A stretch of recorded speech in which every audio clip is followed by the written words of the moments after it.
Assalamualaikum warahmatullahi wabarakatuh. Selamat datang kembali di By Math. Kali ini kita akan membahas tentang analisis bangun ruang. Yang pertama yaitu tentang pengertian titik, garis, dan bidang dalam ruang.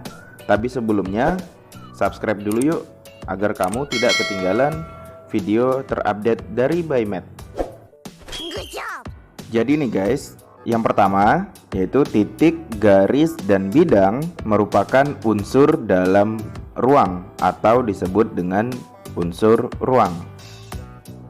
Titik biasanya dituliskan dengan noktah atau tanda silang dan ditulis dengan huruf besar seperti A, B, C, D, dan seterusnya.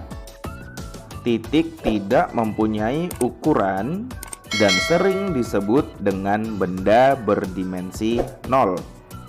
Kemudian yang kedua yaitu kita akan membahas garis. Garis sering dijumpai sebagai rusuk dari benda bangun ruang. Suatu garis dapat dituliskan dengan huruf kecil seperti L, M, dan N. Garis merupakan benda berdimensi 1.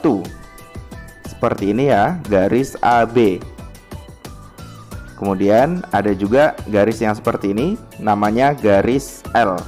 Gimana? Paham ya? Kemudian unsur yang ketiga yaitu bidang. Bidang yang dimaksud di sini adalah bidang datar yang mempunyai ukuran panjang dan lebar, panjang dan tinggi, atau tinggi dan lebar. Bidang disebut juga benda berdimensi 2. Seperti ini namanya bidang V, atau yang kedua ini namanya bidang A, atau yang ini bidang ABCD. Selanjutnya kita akan membahas hubungan titik, garis, dan bidang dalam ruang. Yang pertama, hubungan titik dan garis. Sebuah titik dikatakan terletak pada sebuah garis jika titik itu dilalui garis. Kemudian, sebuah titik terletak di luar garis jika titik itu tidak dilalui garis. Dan yang ketiga, sebuah garis dapat dibuat melalui dua buah titik atau melalui dua buah titik hanya dapat dilukiskan sebuah garis. Seperti pada gambar ini, titik M terletak pada garis L karena garis L melalui titik M. Sedangkan titik N terletak di luar garis L karena garis L tidak melalui titik N. Gimana? Paham ya? Selanjutnya, hubungan titik dan bidang. Sebuah titik terletak pada sebuah bidang jika titik itu dilalui bidang. Sebuah titik terletak di luar bidang jika titik itu tidak dilalui bidang, dengan catatan melalui 3 titik sembarang paling sedikit dapat dibuat satu bidang.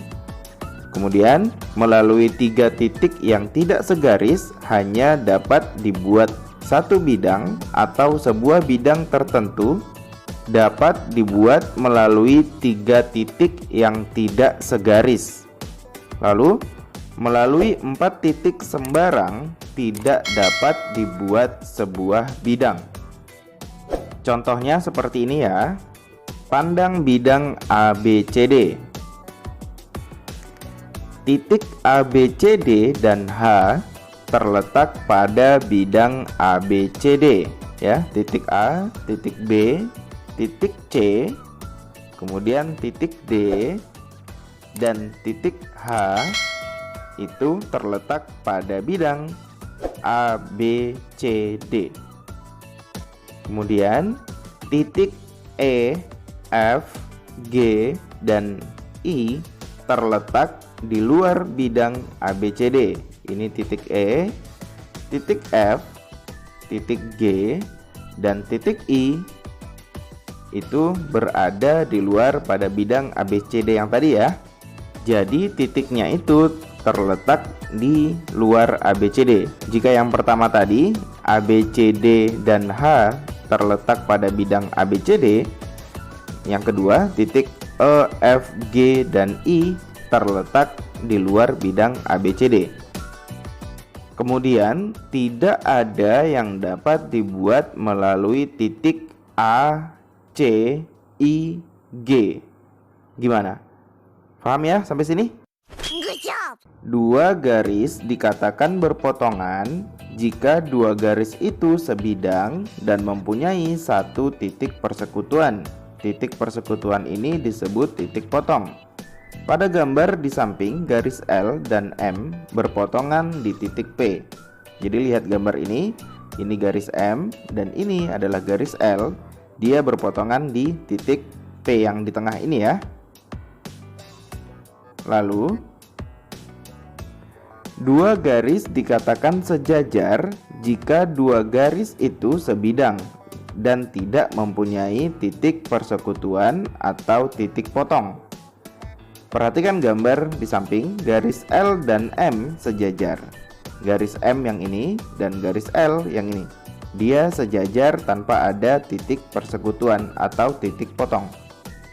Kemudian, dua buah garis dikatakan bersilangan jika dua buah garis itu tidak sebidang atau melalui kedua garis itu tidak dapat dibuat sebuah bidang datar. Ini adalah garis M dan ini garis L. Garis M terletak pada bidang W dan garis L terletak pada bidang V. Gimana? Paham? Sebagai contoh ya, pandang kubus ABCD EFGH. Yang ini ya. BG memotong CF di P. Jadi ini adalah garis BG. Kemudian yang ini garis CF, dia memotong di P.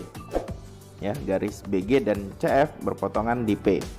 Kemudian yang kedua, AC sejajar dengan EG. Ya, garis AC sejajar dengan garis EG. Ini adalah garis AC. Kemudian yang ini garis EG. Sejajar ya kedua garisnya. Kemudian AB menyilang DH. Ini adalah garis AB. Kemudian yang ini garis DH. Gimana? Paham ya? Selanjutnya, hubungan garis dan bidang. Sebuah garis dikatakan terletak pada bidang jika setiap titik pada garis juga terletak pada bidang. Seperti garis N yang ini. Sebuah garis dikatakan memotong atau menembus bidang jika garis dan bidang mempunyai satu titik persekutuan dan titik itu disebut titik potong atau titik tembus. Seperti pada gambar yang ini, kita lihat ada garis M menembus bidang. Sebuah garis dikatakan sejajar jika garis dan bidang tidak bersekutu pada satu titik pun atau berada di luar ya. Seperti pada gambar yang ini. Garisnya sejajar dengan bidang. Gimana? Mudah ya? Sebagai contoh, pandang kubus ABCD EFGH. AC dan BD terletak pada bidang ABCD. DH menembus bidang EFGH di H dan EG sejajar bidang ABCD. Selanjutnya, hubungan antara dua bidang. Dua bidang dikatakan sejajar jika kedua bidang itu tidak bersekutu pada satu titik pun. Seperti yang terlihat pada gambar sebelah ini ya. Lalu, dua bidang dikatakan berpotongan jika kedua bidang itu mempunyai sebuah garis persekutuan atau garis potong. Seperti yang terlihat pada gambar yang sebelah kanan ini ya. Sebagai contoh, lihat kubus ABCD EFGH di bawah ini. Bidang ABFE sejajar bidang DCGH. Kemudian yang kedua, Bidang ABCD berpotongan dengan bidang BDHF pada garis potong BD. Gimana? Paham ya sampai sini? Oke. Good job. Oke guys, itulah tadi penjelasan singkat mengenai pengertian titik, garis, dan bidang dalam ruang. Jika kalian menyukai video ini, silahkan tekan like, subscribe, dan nyalakan loncengnya agar kalian selalu mendapat notifikasi video pembelajaran yang baru dari Bymed. Saya akhiri, Assalamualaikum warahmatullahi wabarakatuh. Sampai jumpa di episode selanjutnya.